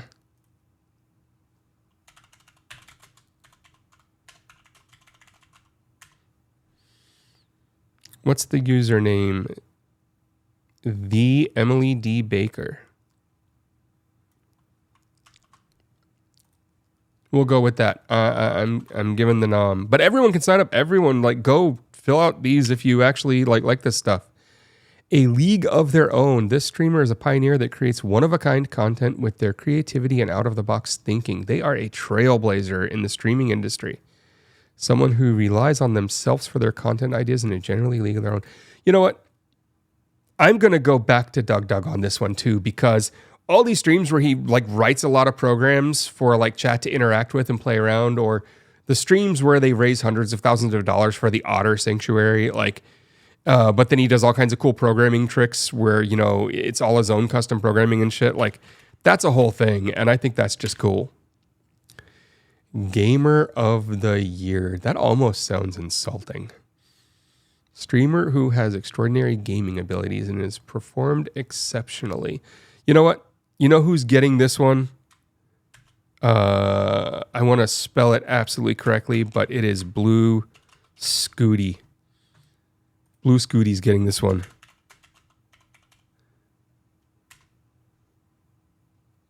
Is that username correct? Yeah, Blue Scooty, definitely. If anyone doesn't know, Blue Scooty was the first person to reach the kind of agreed upon end screen, the kill screen in Tetris. There's arguments that you can get past it, and it takes a certain amount of, you know, skill to get it to kill the screen there, but it's the kind of accepted in the community kill screen. And it meant that they were literally using all kinds of controller techniques that are absolutely freaking stupid. Like, holy crap, what this kid did. And it was like a major advancement in Tetris after like 20 years of no major advancements. So like a week or two ago, they hit the Tetris for the NES kill screen. Like, insane. It's insane. I'm giving it to them. Streamer of the Year. What's up, homie? Let's go Streamer of the Year. Who's Streamer of the Year for last year? Who really crushed it? You know what? I just want to see his reaction to winning that one, so I'm going for Ludwig on that one. Can I hit submit all? Does that work? Your nominations have been submitted. XQC? You know, he says a lot of stupid shit if you can actually understand the words he's saying. But I totally get why his chat watches. Like, I get it. I just, like... I wish it was an act, too, because some people do that as an act, but it's not with him. That's just him. I do actually enjoy watching his mumbling. Like, I mean, I have to admit, I like it. Okay, I don't know if I have access to these. Yeah, see, like... It was like 1 a.m. last night before I went to bed, so I played most of these games already, like, on today's version of the game.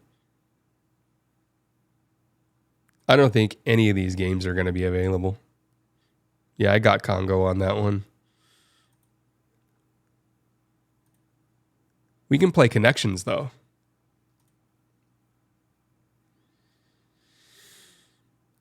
Nope. It already showed that we had Connections. Okay. Yeah, so we can't do any of these. I did them too late last night. I don't know. I kind of only wanted to do about an hour, and we're almost at 2. So I think we did a lot here.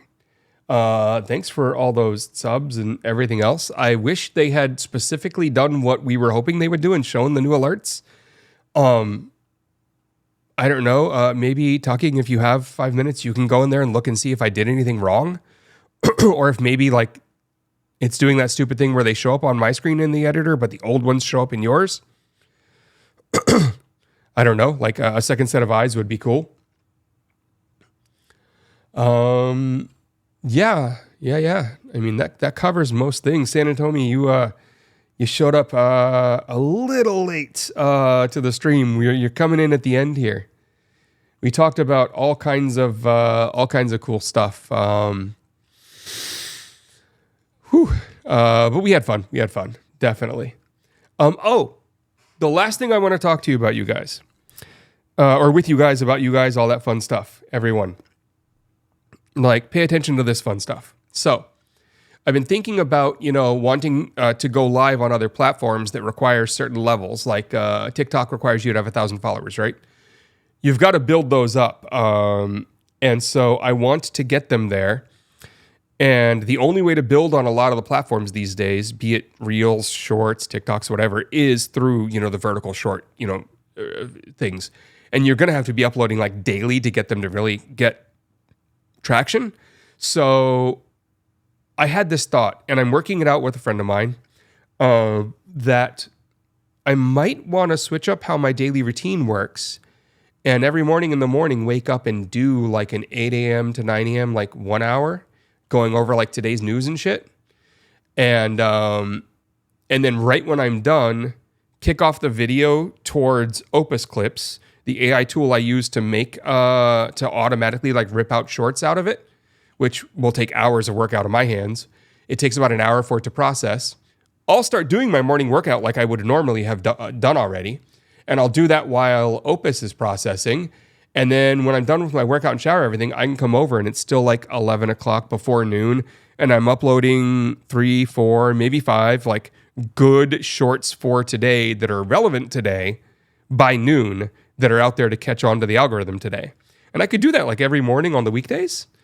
And, that's a time period when I think, we would work. Maybe it's not 8, maybe it's 9 to 10. I don't know. Like we got to work out like when the right timing is for it. But it seems like the best way to get the growth going is to get relevant shorts on a daily basis uploaded, right? Just looking at like people like someone I mentioned in the streamer awards there as I was filling it out, Pirate Software, that guy. His streams are freaking amazing and you all should watch them. He's just awesome. Former Blizzard employee who now runs his own game company. And he talks about all kinds of cool shit. Like one of my favorite things I ever watched him talk about was the first time they started running into bots. It was for World of Warcraft, which he was on like the teams to fight that stuff, like the cybersecurity teams and the management teams and all that type of stuff. They were working on that stuff.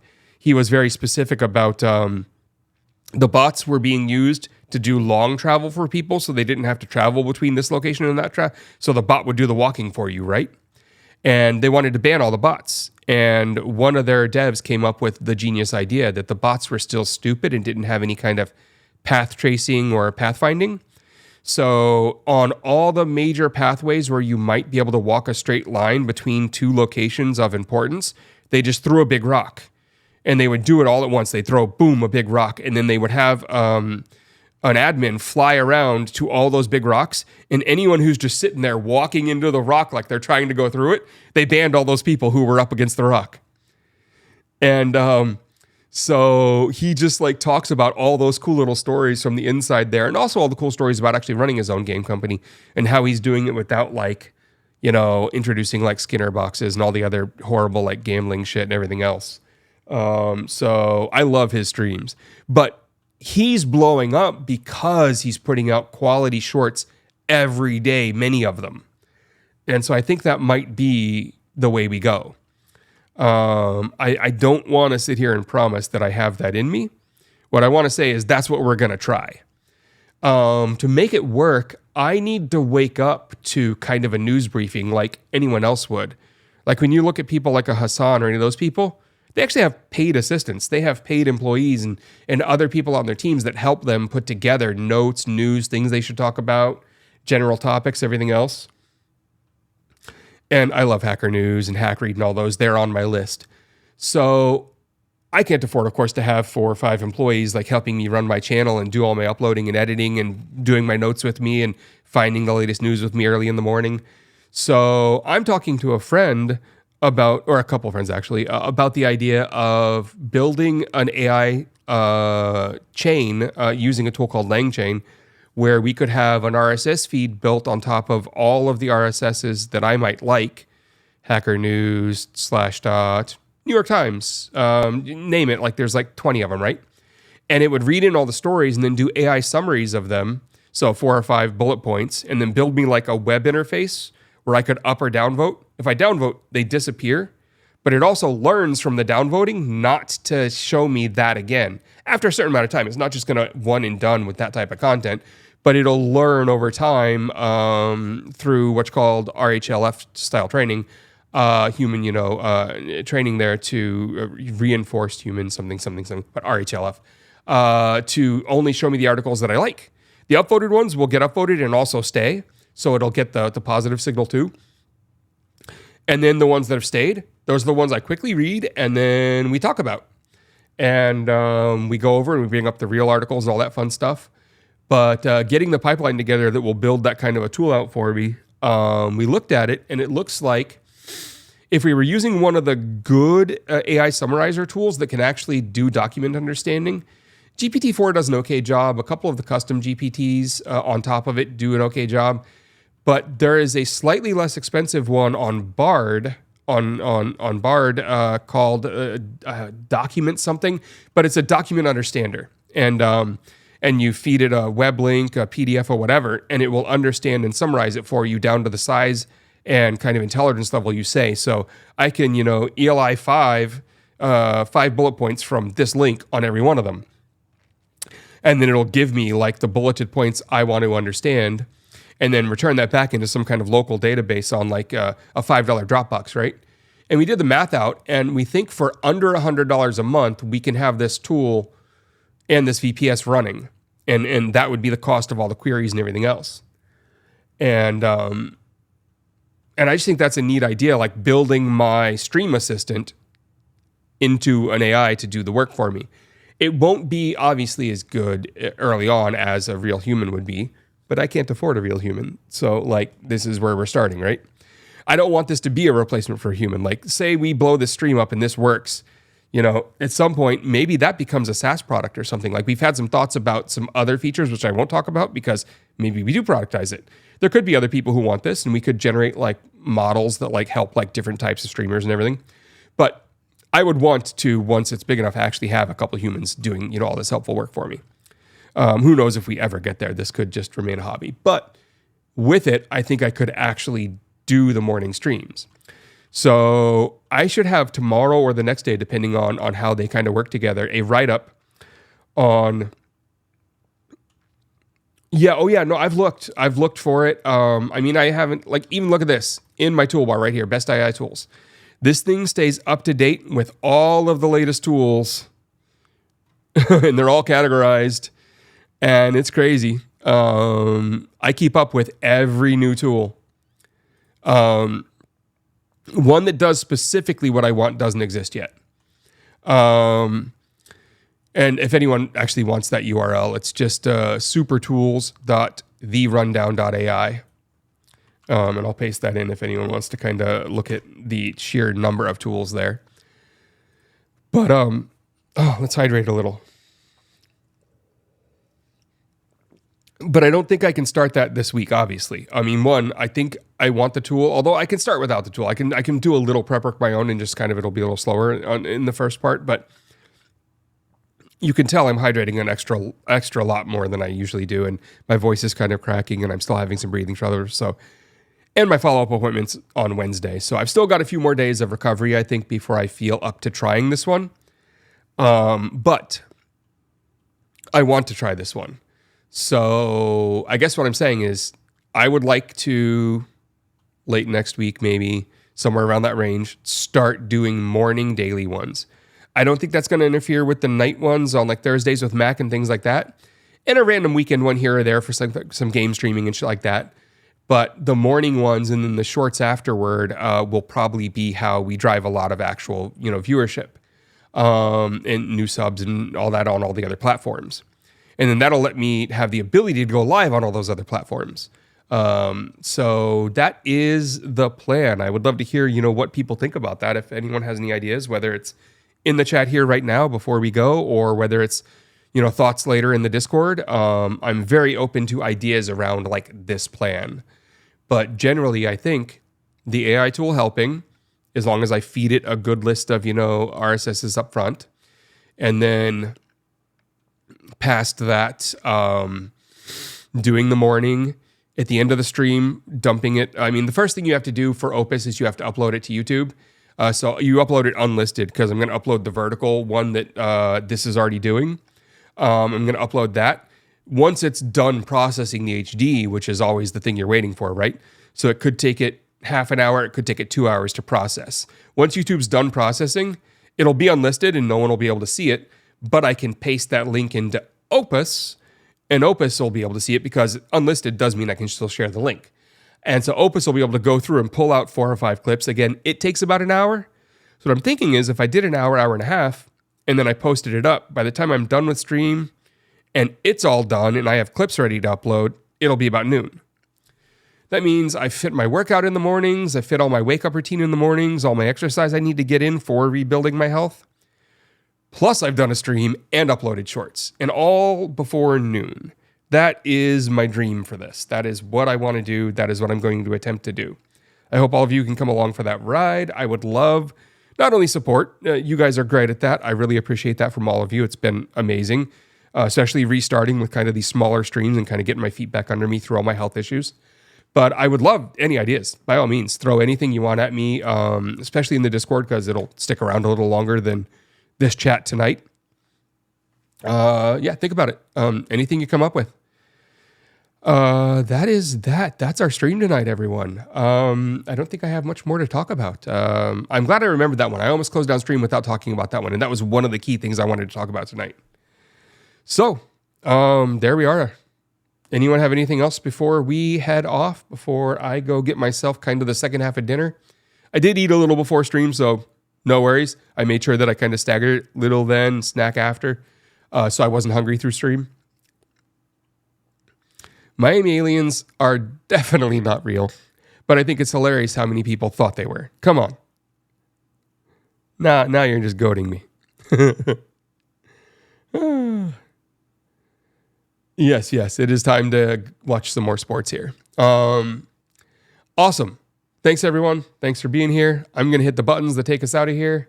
Good night, everyone, and I will see you all on the Discord.